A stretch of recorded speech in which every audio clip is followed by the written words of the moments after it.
Bonjour à toutes et à tous. Donc, on va parler un peu management aujourd'hui. Je vais essayer de vous partager des perspectives. Alors, j'aime bien commencer par un disclaimer. Il y a beaucoup de choses certainement que vous connaîtrez. J'espère vous donner aussi des ressources que vous connaîtrez un peu moins. C'est toujours quelque chose que j'aime faire. Cependant, voilà, le management, c'est quelque chose qui a commencé il y a fort fort longtemps et qui continuera, je pense, un petit moment. Cependant, il y a des innovations que j'aime rappeler. Ce ne sera pas forcément des découvertes pour vous. Voilà. Pour commencer, il faut savoir, dans un rôle de manager, développer quelque chose que j'adore qui s'appelle l'appréciation. Donc, je vais vous demander, si ça ne vous dérange pas, d'applaudir l'ensemble de ces acteurs qui nous permettent, dans ces temps un peu plus complexes, de pouvoir organiser un temps comme celui-ci.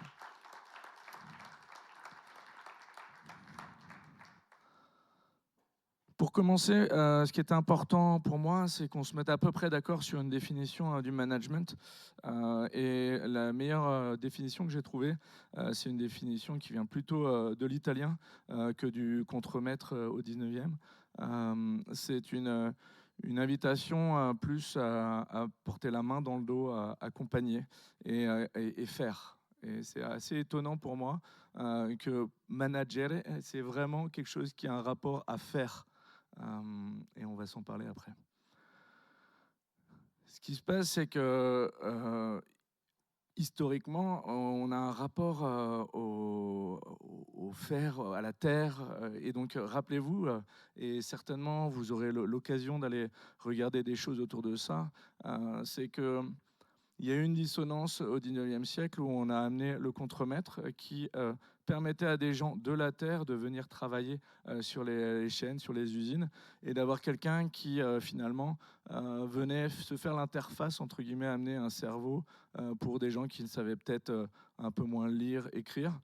De fait, on a conservé cet espace entre guillemets de contrôle d'interface. Donc aujourd'hui, comme vous le savez, le management est souvent perçu dans cette direction. Pour commencer cette petite session, j'aimerais juste savoir un peu dans la salle combien d'entre vous sont, à main levée, des managers au sens RH du terme, c'est avec des gens en dessous en fait. Ok. Qui d'entre vous sont des managers de managers? Il peut y en avoir aussi quelques-uns. C'est aussi une différence. Et puis finalement, il doit y avoir aussi des projects, des product managers. Tout ça, ce mot est un peu partout et donc on va essayer d'aborder des choses.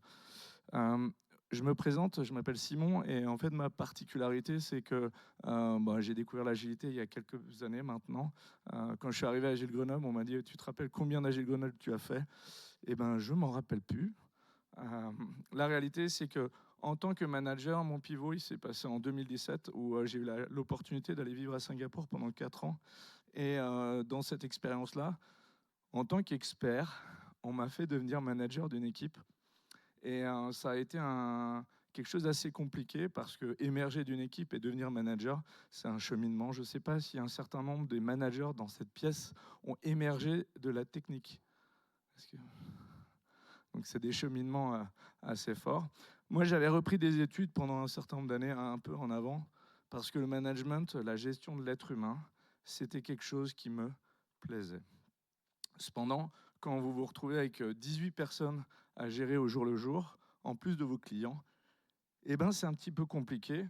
On est perdu. Et donc, c'est un peu ça que je vais essayer de vous partager aujourd'hui.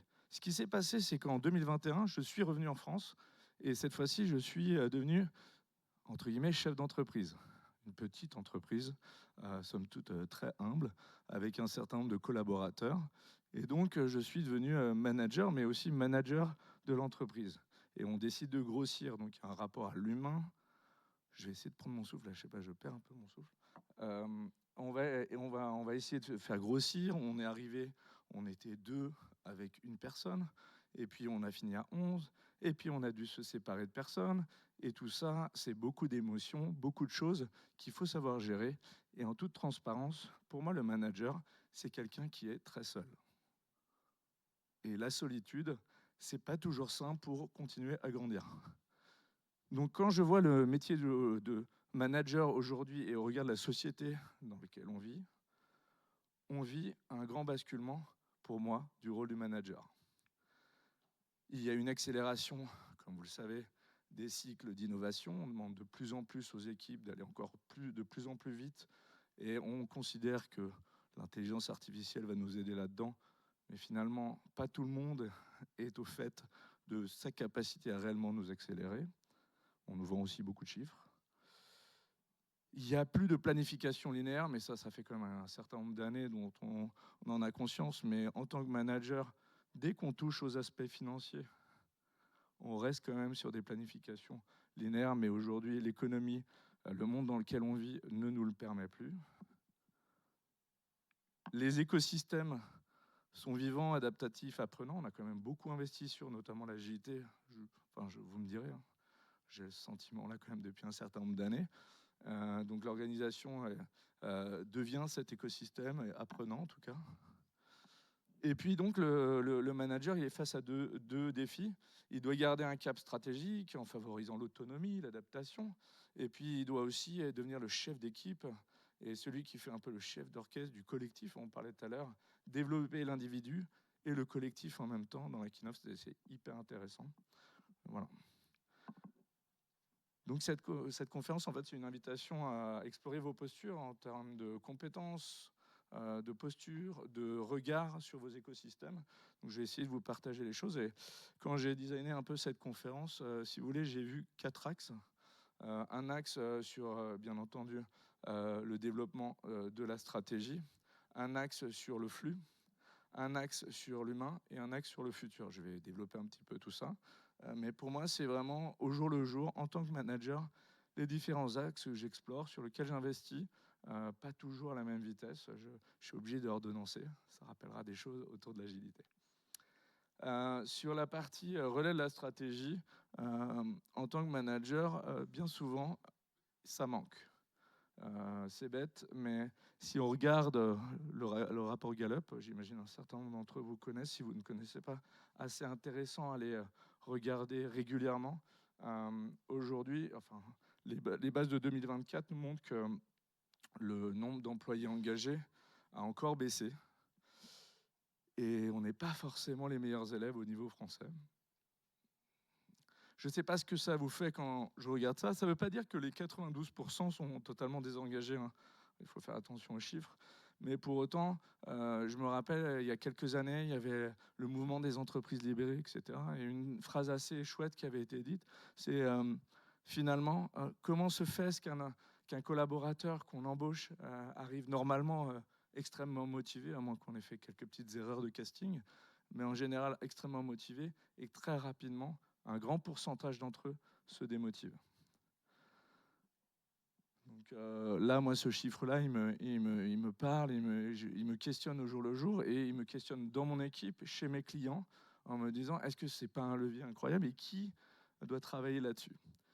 Aujourd'hui, les entreprises qui investissent un peu plus sur leur stratégie, finalement, ont un impact beaucoup plus fort. Aujourd'hui, les managers qui investissent sur la stratégie, plus de temps que les autres, ont un impact plus fort. Moi, c'est bête, mais j'aime bien revenir à ça. J'imagine que un certain nombre d'entre vous connaissent Simon Sinek. C'est 2009, en fait. Et je me rappelle très très bien quand je venais à mes premiers Agiles Grenoble, on parlait déjà de lui. Et en fait, on parlait déjà de la connaissance et du rapport à pourquoi on fait les choses.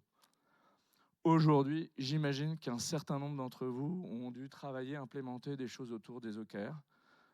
On parle toujours des OKR stratégiques des boîtes, mais pour moi, on pourrait positionner des OKR vraiment au niveau des équipes. Les managers pourraient très bien se poser la question avec leur équipe. Encore une fois, les OKR se construisent collectivement. Mais comment je vais faire pour positionner des OKR au niveau de mon équipe? Je me suis amusé à regarder un peu ce que j'ai pu faire avec les dernières équipes que j'ai accompagnées, les derniers managers que j'ai pu accompagner. Et vous pourriez avoir des OKR pour une équipe produit, pour une équipe DevOps. Ils sont forcément différents, forcément spécifiques au contexte de l'équipe. Mais encore une fois, ce que j'aime dans les OKR, c'est qu'ils permettent de donner une direction. Et le principal bénéfice, et je vais en parler juste derrière, c'est finalement de savoir qu'est-ce qu'on n'a pas envie de faire.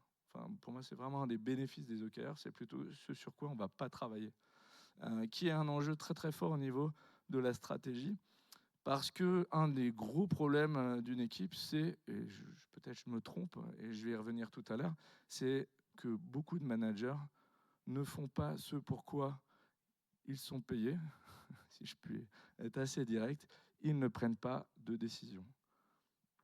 Et quand on est seul, c'est pas forcément facile de prendre des décisions. Donc la meilleure façon de prendre des décisions, c'est de discuter avec son équipe, c'est de discuter avec ton organisation.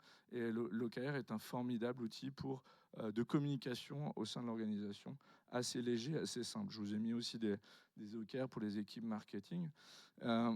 Qui dans la salle a implémenté des OKR dans son organisation au niveau de son équipe ou des équipes avec lesquelles vous travaillez?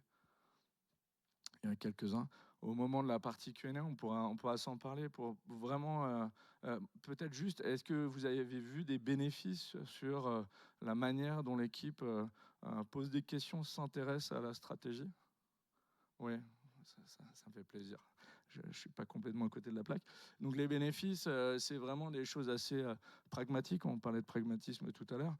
Mais moi, ce que j'aime, c'est qu'en remettant le pourquoi en un mot et en deux mots au cœur de l'équipe, vous allez pouvoir retrouver principalement l'engagement et la motivation des employés. Donc aujourd'hui, en fait, sur cette partie-là, je souhaite vraiment voir le manager comme un garant du cap collectif plutôt que du contrôle individuel. Vous retrouvez dans l'écriture de ces petites phrases une volonté d'essayer de non pas créer. Et d'ailleurs, oui, voilà, je vais rebondir sur la keynote d'avant. Le plus que dans le manifeste agile est extrêmement intéressant dans ces notions un peu de polarité.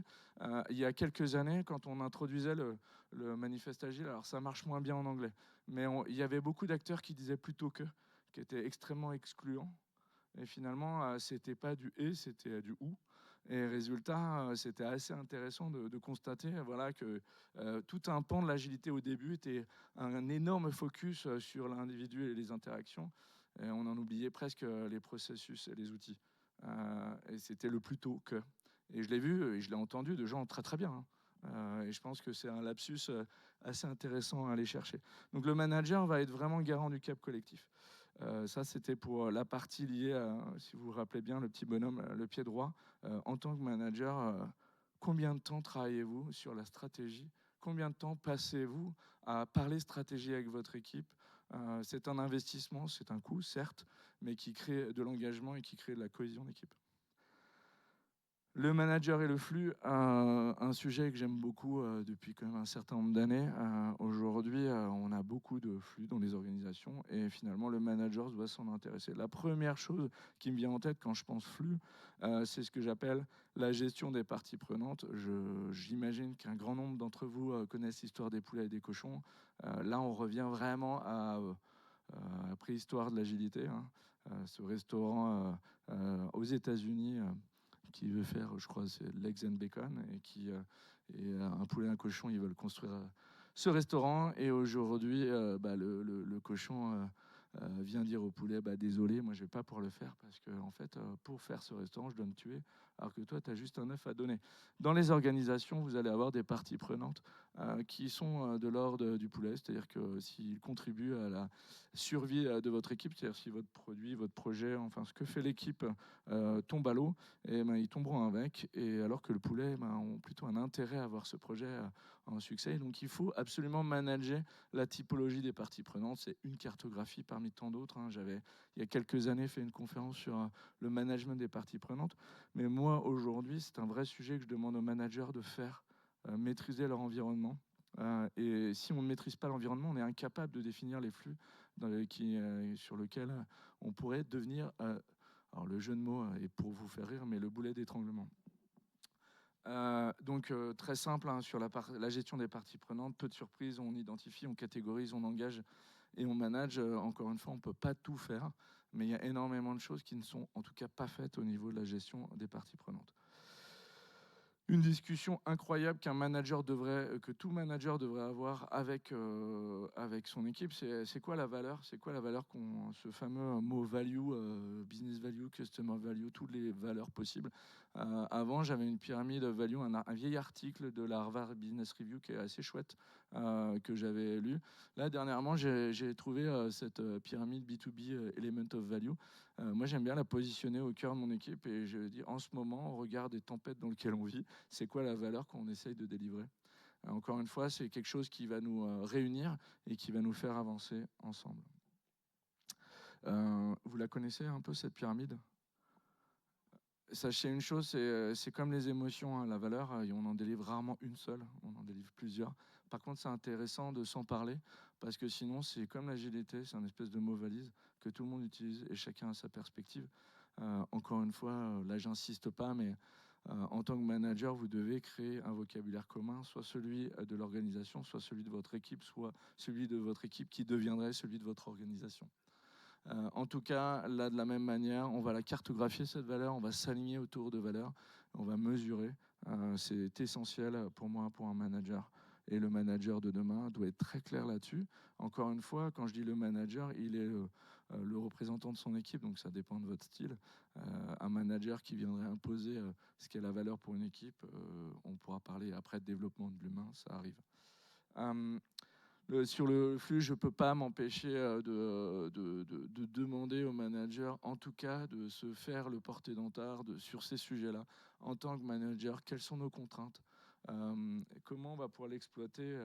Vous connaissez certainement Goldratt et la théorie des contraintes. C'est assez vieux, mais aujourd'hui, malheureusement, c'est finalement peu fait en organisation. Je vois peu de gens capables de me dire, si je m'assieds avec votre équipe demain, êtes-vous capable de me dire quels sont vos goulets d'étranglement? Parce que finalement, c'est ce qui créera le système, la réactivité de votre système. On dit souvent le système va à la vitesse de son goulet d'étranglement. Donc encore une fois, en tant que manager, ça va être votre responsabilité d'aborder ces sujets avec votre équipe, avec votre organisation. Le sujet, pour moi, sur lequel il y a le plus de faiblesse dans les organisations, c'est la fameuse gouvernance, aussi un beau mot valise. Mais au final, nombre d'organisations, on en parlait tout à l'heure au niveau de la keynote, c'est ce travail colossal qui est fait au niveau des organigrammes. Mais finalement, quels sont les rôles, les responsabilités, comment on délègue, un sujet qui a été beaucoup porté par la communauté agile. Mais aujourd'hui, le niveau de délégation, pour moi, est pas au niveau où il devrait être dans les organisations. C'est bête, mais il y a aussi quelles sont nos règles d'équipe. Je vous donnerai quelques petits outils que vous connaissez peut-être. Le RACIF, on l'a beaucoup pointé du doigt. Enfin, j'ai rajouté F pour facilitateur. Ça, c'est ma petite sensibilité. Mais aujourd'hui, tout ce qui peut nous aider à finalement prendre des décisions, qu'elles soient bonnes ou mauvaises, mais équilibrées. Aujourd'hui, le niveau de capacité de décision dans les organisations est malheureusement très impactant sur notre capacité à bouger. Je parlais avec quelqu'un il y a très très peu, une organisation dans laquelle j'ai travaillé pendant assez longtemps, et malheureusement on voit que de moins en moins de décisions sont prises, ou des décisions sont prises peu documentées, et finalement ça ralentit l'entièreté du système. Ça tombe bien, elle n'est pas là, mais une grosse pensée pour Isabelle, à Montville, de Bordeaux, qui vient généralement assez régulièrement, mais qui n'est pas là cette année. Et ça fait vraiment totalement résonance avec ce qui a été dit dans la keynote. C'est qu'en tant que manager, vous êtes garant de l'écosystème. Et on parle souvent d'empowerment des équipes. Pour moi, il y a deux choses. Si on veut de l'autonomie, il va falloir créer un cadre commun. Et pour créer cette accountability, si vous prenez que l'autonomie, bah, bon. Moi, j'avais des mots un peu plus vulgaires tout à l'heure sur ça, mais qui étaient, je vais vous passer pour aujourd'hui, mais c'est relativement le bazar en fait. Il n'y a que de l'autonomie. On voit dans les équipes qui prenez que de l'autonomie, on peut trouver énormément de bazar. Par contre, si on crée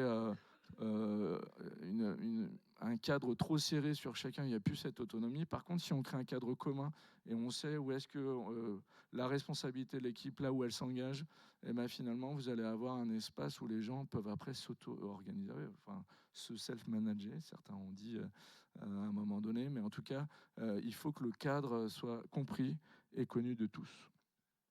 Ce qui m'amène à nouveau à ce petit résumé sur la partie flux. En fait, c'est un architecte des flux. C'est-à-dire, il va venir poser les questions, créer le cadre, plus qu'un contrôleur de tâches. Encore une fois, si vous voulez créer du flux, il faut plutôt construire autour, aider les gens à trouver leur autonomie dedans. Je vais passer à la troisième partie qui est le développement humain. Généralement, on le voit là-dedans. Ça tombe bien, il y a une école de management, je crois, qui va prendre de plus en plus de place. J'ai cru comprendre. Pourquoi, à votre avis, j'ai mis des tomates?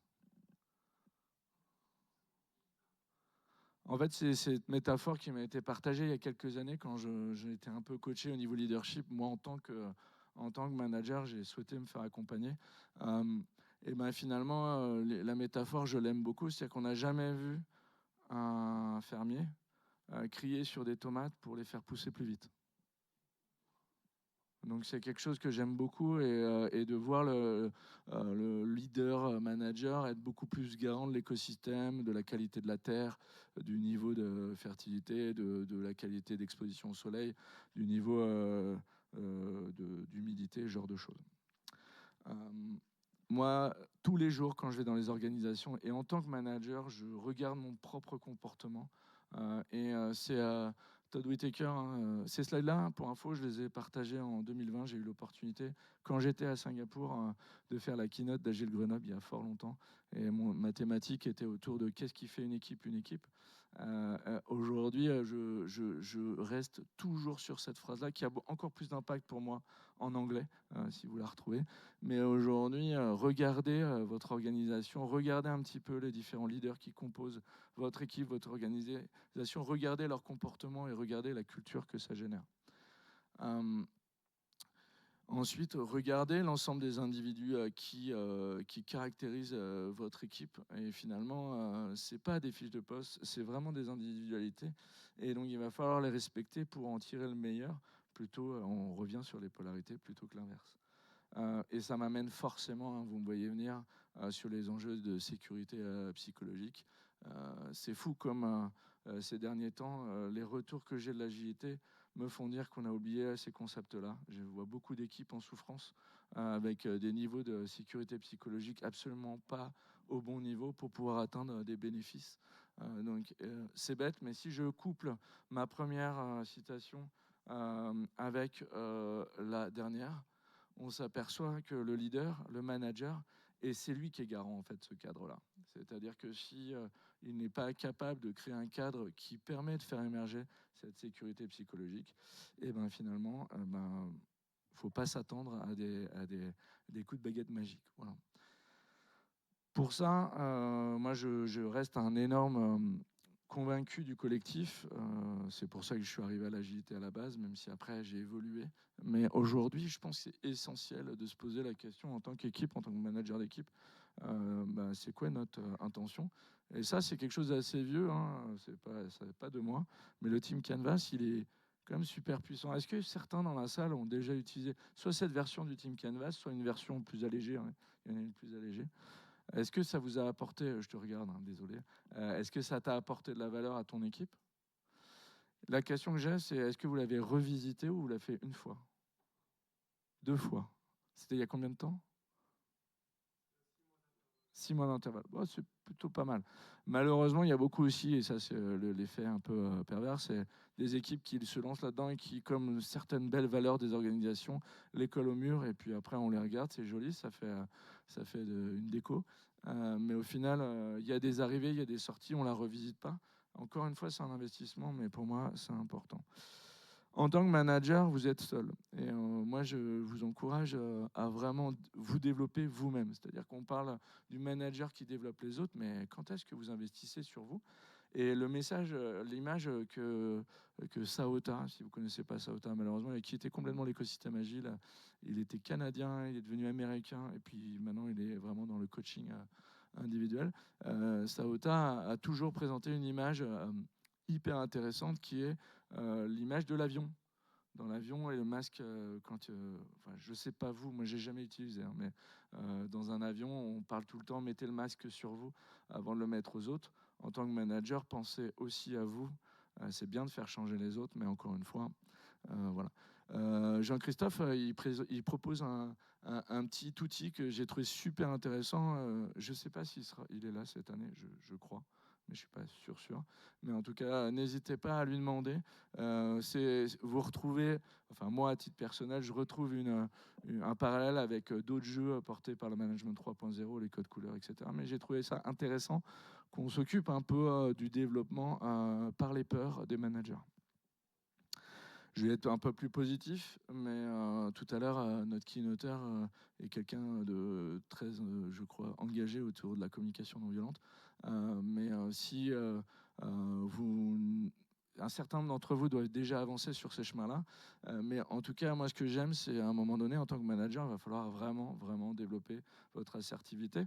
L'assertivité, pour moi, je vais mettre de côté les passifs agressifs et la manipulation.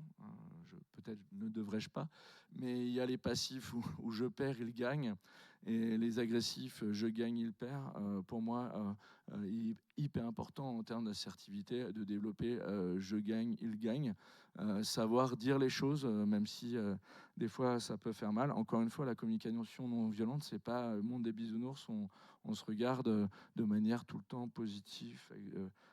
Et puis tout le monde est heureux. On se dit les choses et on parle d'émotions et de besoins. Il y a des j'aime bien se faire cette erreur de français. Il y a des chacos et il y a des girafes. En tout cas, on est tous quelque part de temps en temps des girafes. On est aussi et souvent un chacal. Et ça, faut l'accepter. On reparle des polarités, mais il n'y a pas des gens qui vont être des girafes toute leur vie. Enfin, c'est aussi important de temps en temps d'accepter qu'on est des êtres imparfaits. C'est ce qui fait notre singularité. Ça m'amène vraiment aussi sur l'art du feedback. J'en parle souvent, c'est pas la première fois que je montre cette image. Est-ce que certains d'entre vous connaissent Stéphane Moriou? Stéphane Moriou, il a une super belle conférence, je vous invite à la regarder, sur l'art du feedback. Et je vais la spoiler en quelques minutes, c'est un peu moche pour lui, mais elle est vraiment incroyable.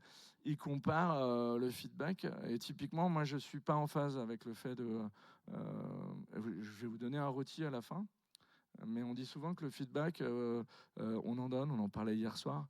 Mais pour moi, il y a 3 étapes dans le feedback. Il y a le fait de le demander. Il y a des gens, ils en veulent pas en fait. C'est bête, mais on a le rôti express. Désolé les orgas. Il y a le rôti express, mais en tant qu'orateur, moi j'ai fait un rôti express dans une grande conf il n'y a pas longtemps. Je me suis pris un feedback qui était juste affreux. Je l'ai partagé avec certains copains hier soir, qui m'a vraiment cruellement touché. Et je me suis demandé, en fait, qu'est-ce que j'apprends là-dedans. Donc, moi, je peux être dans un état émotionnel à un moment donné où je n'ai pas envie, en fait, de demander du feedback. Je ne suis pas dans l'état de demander du feedback. Donc, la première étape, c'est demander du feedback. J'aimerais que vous me donniez du feedback. Et je vous le demanderai à la fin, bien entendu.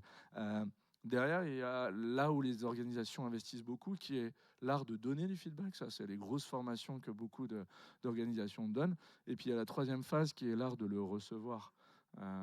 Combien de personnes ne savent pas malheureusement recevoir le feedback. Donc, pour revenir à Stéphane, je ne le connais pas personnellement, mais je vais l'appeler Stéphane. Donc, Stéphane utilise la métaphore du pull de grand-mère pour caractériser, vous voyez le beau pull qu'il a, le pull de grand-mère pour caractériser le feedback. Ça marche moins bien en Asie, hein, mais en France, il y a un certain nombre, j'imagine, je fais cette hypothèse aujourd'hui, d'entre vous qui ont eu une grand-mère qui a tricoté un pull pour Noël. La période arrive et elle vous l'a offert à Noël et vous avez ouvert le paquet et il n'est pas à la bonne taille, il gratte, il est souvent pas très beau, mais vous avez toujours dit merci à votre grand-mère. Et la métaphore est assez chouette, c'est-à-dire que le feedback, c'est pareil, il n'est pas toujours bien cadré, etc. Il n'est pas toujours très beau. Il peut gratter, mais à la fin, il faut savoir dire merci. Et ce n'est pas une injonction à changer, c'est une autre perspective du monde qui va vous permettre de grandir. Certains feedbacks, et vu que je suis sur la métaphore de Noël, si on regarde le nombre de cadeaux de Noël revendus sur les plateformes le lendemain, vous voyez bien qu'il y a un certain nombre de cadeaux qui ne sont pas acceptés. Il y a des feedbacks, c'est votre liberté que vous pouvez juste ne pas intégrer. Ce n'est pas une injonction à changer votre vie. Malheureusement, beaucoup de gens le perçoivent ainsi. Donc, dans ce cheminement qu'on a ensemble aujourd'hui, moi, je voudrais vraiment voir le manager et la version italienne des choses qui accompagnent la croissance des personnes plutôt que diriger leurs actions.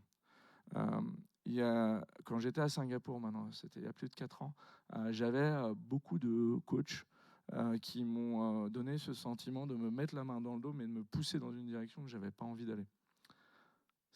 Pour moi, c'est pas ça le coaching. Enfin, c'est pas pour vous.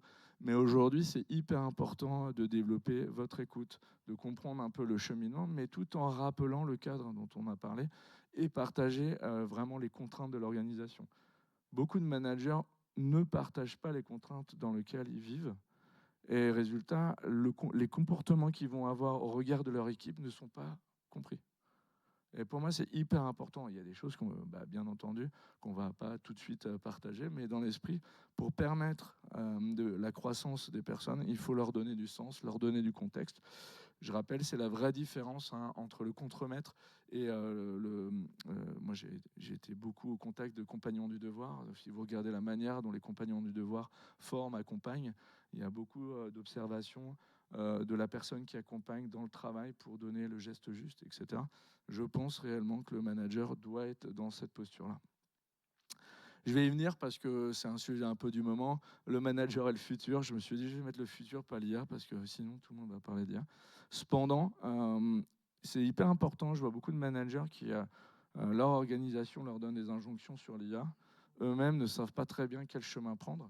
Je ne sais pas si vous connaissez Labor IA. Labor IA, c'est vraiment, ça vient de l'État. Et c'est vraiment, je vous ai mis le QR code si jamais vous voulez le retrouver, mais c'est vraiment super intéressant pour parler déploiement de l'IA au travail. Et je pense que tout manager devrait commencer à être fortement sensibilisé, à se faire un point de vue là-dessus, qu'il soit bon ou mauvais. Mais encore une fois, on est dans la capacité de prendre la décision. Et donc aujourd'hui, moi, je vais avoir des questions, mais c'est en tant que manager, est-ce qu'il existe une stratégie au regard de l'IA dans mon organisation? C'est quoi les points de relais dans l'organisation pour permettre aux gens de votre équipe de pouvoir aller par eux-mêmes, hein, il n'y a pas toujours besoin de vous. Là, j'étais avec mon équipe en séminaire vendredi, samedi dernier, dans un lieu très très sympa à Saint-Malo. N'hésitez pas à visiter, c'est chouette la Bretagne.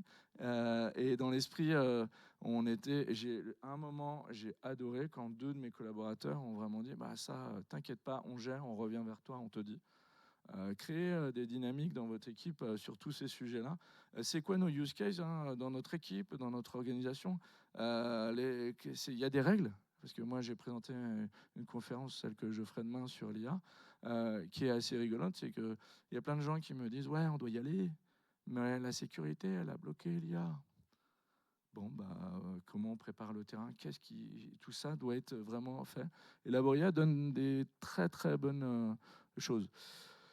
Je ne sais pas comment vous inspirez votre équipe. Moi, j'aime bien donner des bases documentaires. Si vous ne connaissez pas TrenchTech, franchement, je trouve qu'il vulgarise beaucoup. Et Yann Ferguson, qui est plutôt du côté de Toulouse, il me semble, à l'INRIA, il aborde l'impact de l'IA sur nos manières de travailler.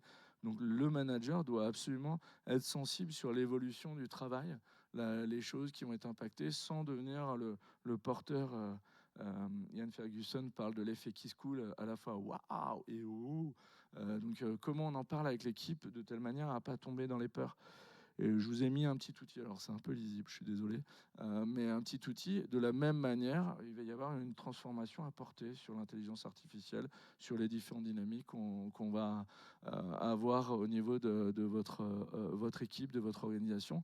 Plus votre équipe sera moteur là-dessus, plus elle sera incorporée dans les discussions au niveau stratégique. Et finalement, ça va être vraiment un cercle vertueux. Derrière, vraiment se poser les questions. C'est un petit canevas que j'ai trouvé, que j'ai implémenté chez un de mes clients. Encore une fois, les canevas, vous en faites ce que vous voulez, dès lors où les conversations ont lieu. C'est-à-dire que c'est un prétexte. Si vous avez une meilleure manière d'aborder les sujets que ces canevas-là, juste si la conversation a lieu, on a gagné. Là, c'est juste un support. Donc voilà, c'est vraiment ces choses-là que je trouve super intéressant. Voilà. Derrière, c'est bête, mais je reviens sur l'IA, mais tout le monde en parle. Et franchement, j'étais à une conférence il n'y a pas longtemps sur l'IA. J'étais assis, je m'étais un peu documenté sur le sujet. Et à un moment donné, arrive quelqu'un qui parle d'une technologie qui devait avoir à peu près 3 jours. Et tout le monde disait... Et j'étais là, je me disais, mais en fait, je me suis tourné vers mon voisin de droite. Je fais, mais cette technologie, vous maîtrisez? Il fait, non, mais ça va venir. Et en fait, moi, je pense qu'il faut être proactif là-dessus. Non pas parce que j'ai peur d'être remplacé ou parce que ça peut drastiquement augmenter ma productivité. C'est là. Donc je pense que vu que c'est là, il faut avoir une discussion. Il y a un groupe qui s'appelle AI Discipline, si vous ne connaissez pas, un groupe Slack qui est génialissime, sur lequel beaucoup de product managers, product owners partagent sur leurs différentes initiatives. Et au moins, c'est des retours terrain assez concrets, c'est assez chouette. Soit dit en passant, attention aussi aux enjeux de souveraineté. Sujet un peu toujours dans cette conférence sur l'IA il n'y a pas très longtemps, j'étais extrêmement surpris de voir des grands acteurs de santé français, je tairai le nom, me dire qu'un certain nombre de leurs data n'étaient absolument pas sécurisés. Ils ne l'ont pas dit comme ça, mais en un sens, vous me voyez venir, il y avait vraiment des enjeux. Donc comment on parle aussi de ces enjeux de souveraineté au niveau de l'équipe, de sécurité? Où est-ce qu'on documente? Sinon, les gens, c'est bête, mais vont utiliser leur propre, c'est le fameux Shadow AI, et ils vont utiliser leur propre outil. Et à la fin, vous allez quand même vous exposer à des risques dans votre équipe et au regard de votre organisation. Malgré tout, tous ces outils-là, ils peuvent vous aider à optimiser vos réunions. À vous de voir un peu comment vous voulez faire. Je mets un petit disclaimer, c'est juste un peu pour vous faire rire, parce que ce moment la keynote, je sais que ça peut un petit peu, la session, ça peut redescendre. Vous voyez, ça, c'est un extrait d'un post LinkedIn que j'ai trouvé, où la personne s'est présentée en réunion, toute seule, avec que des agents, donc elle était toute seule. Donc on risque de se retrouver quand même très très rapidement avec des aberrations un peu de ce style-là. Donc c'était juste un peu pour vous faire sourire. Mais dans l'esprit, comme vous tous, j'imagine, on a essayé pas mal de choses. Il y a des trucs bien, des trucs moins bien. L'idée, c'est en tout cas vous mettre d'accord sur les outils de l'équipe. Sinon, tout le monde va ramener un peu ses outils. À la fin, en termes de base documentaire, ça va être une catastrophe. Donc il peut y avoir des agents aussi administratifs et de métriques. Moi, j'utilise de plus en plus, mais je reste très simple parce que sinon, je perds mon équipe. Donc on a mis en place 2 métriques qu'on mesure par un agent. Et franchement, ça se passe correctement. On expérimente. En tout cas, on se donne la possibilité d'expérimenter. Et là, on applique aussi des agents administratifs pour assainir notre drive que certains connaissent. Et il y a des petites choses à faire de telle manière à être un peu plus propre. Là, moi, j'utilise aussi à titre personnel, mais tout ça, le message sur cette partie-là, elle est vraiment de vous dire, lancez-vous dans des expérimentations. Il y a des choses d'assistance personnelle, de reporting. Je ne vais pas lire plus les slides que ça, mais il y a beaucoup de choses que vous pourriez utiliser, et j'en suis convaincu, vous êtes dessus. Moi, celui que j'aime beaucoup, c'est la veille, mais ça fait un paquet de temps que j'utilise des systèmes d'automatisation pour m'agréger ma veille. Aujourd'hui, je trouve ça intéressant pour une équipe de se mettre d'accord là-dessus, mais en tout cas de les accompagner là-dedans. Sur la partie RH, aujourd'hui, moi je discute pas mal. Est-ce qu'il y a des RH dans la salle? Ouais. Est-ce que aujourd'hui, vous utilisez un peu l'IA sur les parties un peu recrutement, sélection des CV, agrégation des CV, ce genre de choses, ou pas du tout? Non? Ok. Sachez que ça commence un petit peu à tourner. À l'inverse, sachez que énormément de candidats utilisent l'IA. Et donc, on voit bien que ça va nous permettre certainement de gagner du temps au niveau de la sélection, mais vous allez en avoir aussi 10 fois plus en entrée. Donc, quel est le gain? À vous de vous poser la question. Mais je trouve ça intéressant parce que l'objectif, encore une fois, pour une équipe de RH, c'est de maximiser le temps d'interaction, en fait. C'est-à-dire qu'on va automatiser les parties amont et puis on va pouvoir rapidement se retrouver humain à humain en face. Sur la partie documentaire, j'en ai déjà parlé, mes excuses, mais il y a beaucoup de choses pour moi que je fais aujourd'hui. Alors, la petite anecdote quand même, pareil, j'ai vu passer une communication d'une avocate qui, dans ses contrats, ajoute si vous avez une vieille tante au barreau de Paris ou enfin des espèces de storytelling qui sont envoyés et que je détecte que c'est une IA derrière, j'appliquerai une majoration de 5% sur ma tarification. Notamment parce qu'elle expliquait que tout ce qui est IA amène aussi des aberrations. Et typiquement, sur la partie légale, il y a des choses autour de jurisprudence américaine exposées sur des jurisprudences françaises. Vous voyez bien que si on n'a pas derrière des gens avec des compétences, on risque, en tout cas pour l'instant, d'avoir des petites aberrations.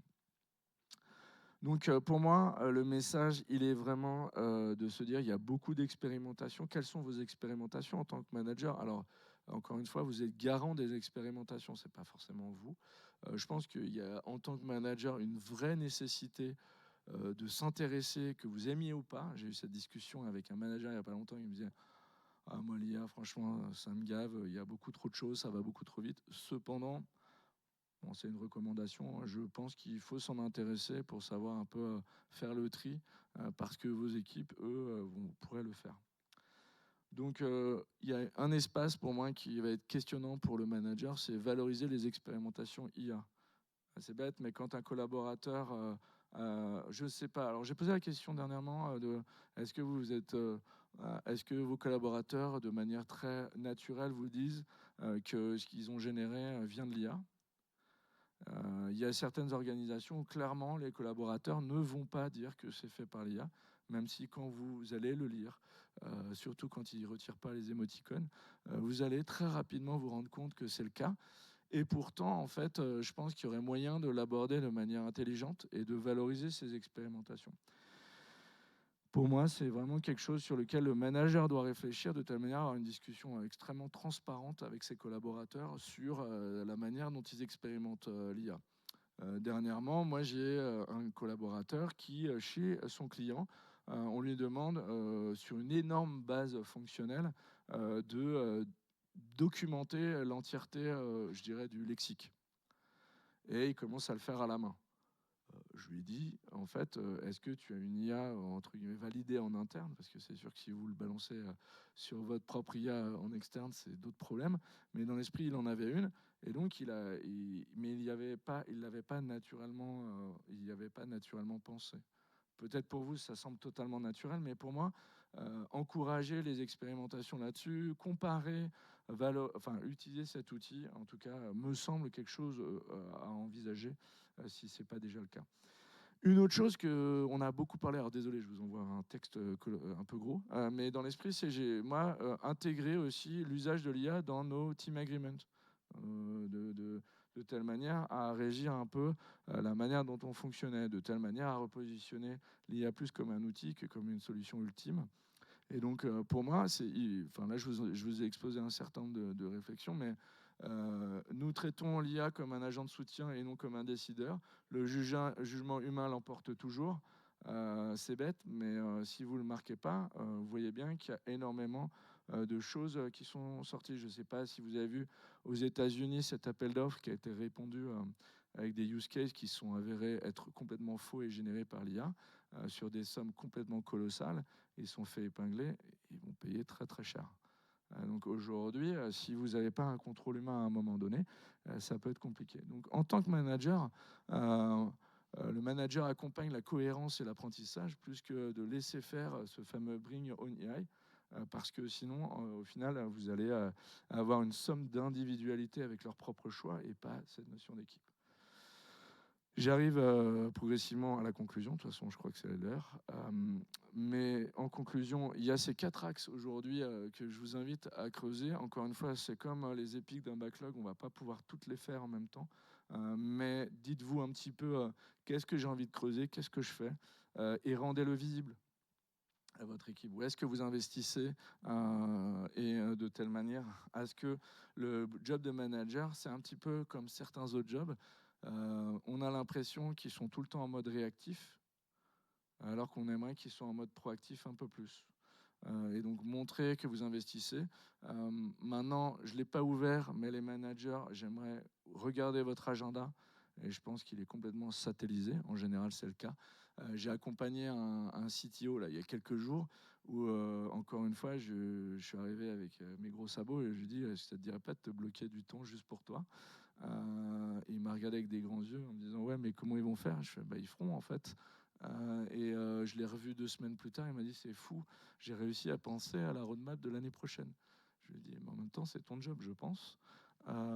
Donc, inviter les leaders, les managers à réinvestir le proactif plutôt que d'être dans le réactif, c'est encore une fois investir sur vous. Ces 4 axes sont intéressants. Donc je reviens sur mon pseudo entre guillemets manifeste du manager. Le manager est garant du cap collectif plus que du contrôle individuel. Le manager est un architecte des flux plus qu'un contrôleur des tâches. Le manager accompagne la croissance des personnes plus que de diriger leurs actions. Le manager accompagne la cohérence et l'apprentissage plus que de laisser faire le Bring Your Own AI. La métaphore qui me vient immédiatement, c'est le chef d'orchestre. Je suis fan de musique, tout style de musique. Mais quand je me rends dans des orchestres philharmoniques, vous pourriez avoir les meilleurs instrumentistes. À la fin, il y a ce chef d'orchestre qui accompagne, qui ne vous l'entendez peu, mais s'il n'était pas là, au final, vous n'aurez pas la même expérience. C'est la même chose avec l'improvisation théâtrale, s'il n'y avait pas de maître de cérémonie, vous n'auriez pas le spectacle que vous avez. Donc, une petite action pour finir aujourd'hui. Je vous invite à essayer de réfléchir à 2 idées, pas plus, parce qu'au final, la journée va être longue et j'espère beaucoup d'autres inspirations. Et 2 expérimentations que vous allez essayer de creuser d'ici 2 semaines. Ce sera mon call pour l'action. Derrière, on est présent avec Koken sur les 2 jours. Cet après-midi, je vous invite à aller découvrir la nouvelle conférence de Céline autour et qui fera de grosses parallèles avec la keynote sur c'est quoi ton, entre parenthèses, bon problème. Ce sera demain à 11 h. Et le Scrum Master augmenté de l'intelligence humaine et de l'intelligence artificielle demain. N'attendez pas des prompts, n'attendez pas des choses ultra techniques. C'est juste vous réinviter à reprendre votre place dans les organisations. Avec ça, je vous remercie et je vais vous souhaiter une excellente journée.